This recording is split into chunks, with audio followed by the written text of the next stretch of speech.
Muy buenos días, ¿cómo están?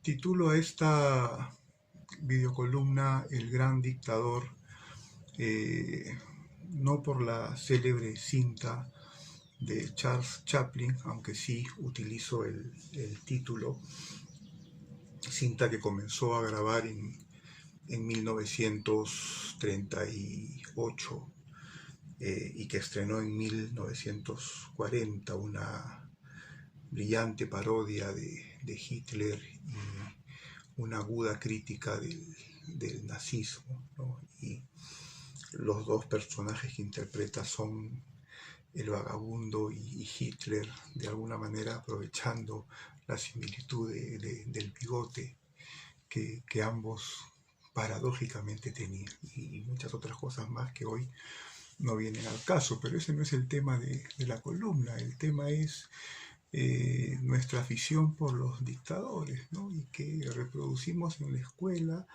y que inconscientemente nos hacen reproducir generación tras generación una cultura autoritaria en el Perú. ¿Cuáles son los mejores presidentes del siglo XX? Leguía, Odría, Velasco, Fujimori. Leguía, el gran modernizador del Perú, Odría, el de las grandes obras públicas, Velasco, que es el engreído de la izquierda y su reforma agraria, cuya cancelación del Perú colonial no voy a negar, pero eh, tampoco el atraso económico que supusieron sus reformas, y Fujimori, cuyos adeptos sostienen que liquida el terrorismo y derrota la inflación, que era terrible al finalizar el primer gobierno de Alan García, de donde viene el también primer gobierno de Alberto Fujimori. Entonces, eh, eso es lo que se dice, eso es lo que se cuenta, esa es la primera idea que se nos viene a la cabeza y que se difunde en la escuela. Ese es el imaginario. Entonces, ¿cómo construimos una democracia y una cultura democrática así? Vamos a ver, Eric Hobsbawm, el gran historiador británico, él distinguía el tiempo cronológico del tiempo histórico, el siglo XX cronológico, 1900-2000. El siglo XX histórico, 1914, estallido de la Primera Guerra Mundial, 1989, caída del muro de Berlín, fin de la Guerra Fría, inicio del mundo posguerra fría, del mundo sin ideología, del mundo de la globalización.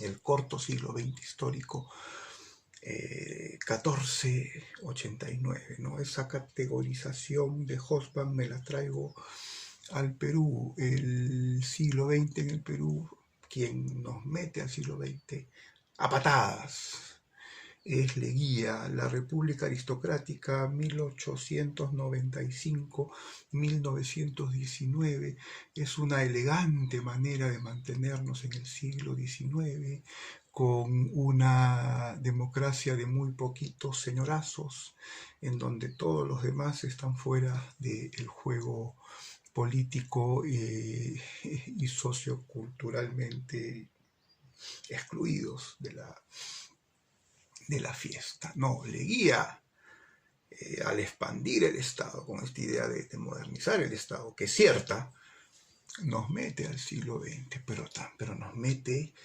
con una idea terrible,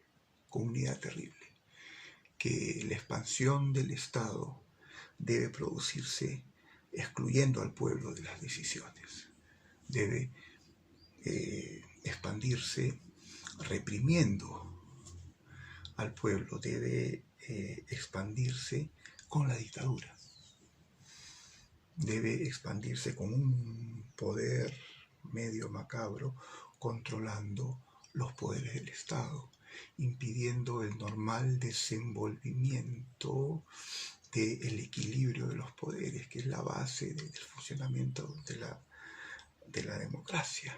instituye la dictadura y según Pedro Planas, no solo para el Perú, sino como modelo para toda América Latina. Y en el Perú cuando cae Leguía es la tragedia para las élites. Porque claro, se levantan los sindicatos, toda esta clase media y popular, más bien urbana, vinculada a los sectores modernos de la economía y ¡prum!, se aglutinan alrededor del APRA y allá de la torre y había que pararlos. Entonces aparece la alianza oligárquico-militar, ¿no?, para mantenernos en dictadura directo hasta el año 63, con solamente la excepción del trienio de Bustamante y Rivero, con solamente la excepción del trienio de Bustamante y Rivero. Y ahí adentro está Odría con sus obras públicas. Pero Odría fue el dictador más represivo e implacable de la historia del Perú. Entonces, hay que decirlo primero. Hay que decir que el siglo XX fue el siglo de los dictadores, fue el siglo del gran dictador, ¿no? Belaúnde es el primer gobierno. Belaúnde no es el primer gobierno democrático que completa su mandato. Iba a decir no es el primer gobierno democrático que culmina su mandato en el siglo XX. Velasco le da el golpe el 3 de octubre del 68, meses antes de las elecciones. Y los militares del gobierno revolucionario de la Fuerza Armada se quedan 12 años más. No voy a hablar de sus reformas aquí, no es el caso. Recién recuperamos la democracia en el año 80, otra vez con Belaúnde. Y esa es la primera democracia, con el precedente del propio Belaúnde 63, la primera democracia como tal, que se parece a tal, ¿no? Con un Congreso dividido en derecha, centro, izquierda, ¿no? La de los 80, pero es la democracia que tiene que luchar con el terrorismo, con la deuda externa, con la inflación, con un país en una impresionante transición demográfica, ¿no? La ortodoxia económica de Belaúnde no funciona, la heterodoxia de Alan García quiebra el país.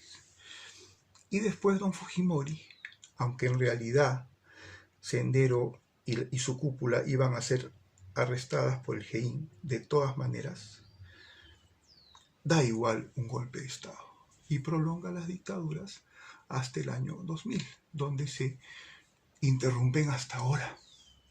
Entonces nuestro corto siglo XX, del 19 al 2000, es el siglo de las dictaduras, es el siglo del gran dictador. Y es así como debería recogerlo la historia del Perú. Esa es la conciencia que los estudiantes y en general los ciudadanos peruanos deberíamos tener del siglo XX, que fue un siglo en el cual se nos arrebató la democracia y que debido a eso no hemos logrado consolidar una cultura democrática. Es un siglo que tiene una deuda de democracia, de libertad institucional para con nosotros como ciudadanía. El siglo XX es el siglo del gran dictador y es un siglo que nos mantuvo sumidos en el corazón de las tinieblas. Nos vemos en la próxima.